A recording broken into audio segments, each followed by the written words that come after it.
nice and organized. Do you think provisions make it into the minibus bill?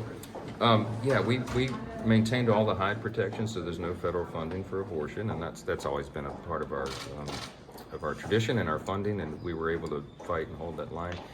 Congress has an oversight responsibility over that to ensure that that is maintained, and so you'll see a lot of focus on that from the Republicans. Hey, on foreign aid, what do you think about this idea of giving Ukraine aid as part of a no-interest or zero-interest loan?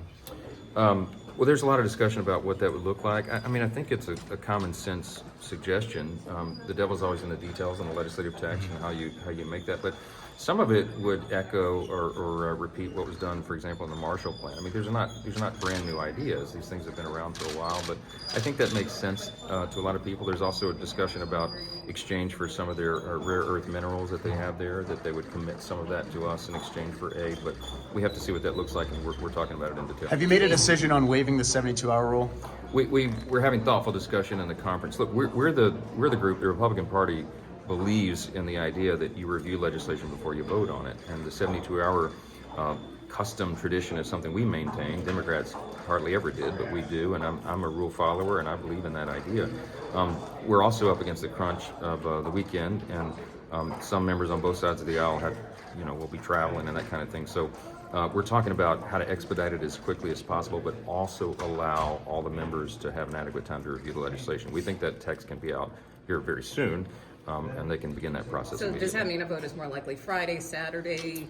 We'll have to see. I don't know yet. It all depends on when that text is dropped, and we're hoping that can happen. And then just soon. very briefly, can you just give the broad outlines of the DHS agreement? Because I know there was a lot of haggling back and forth over the weekend.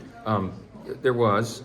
Well, some of the highlights from our perspective is we will get more ICE beds for detaining illegals. I think it goes from 35,000 to 42,000, something like that. So it's an incremental move. We have moved more of the funding towards enforcement of the law rather than just processing, which is what our colleagues on the other side of the aisle are really focused on.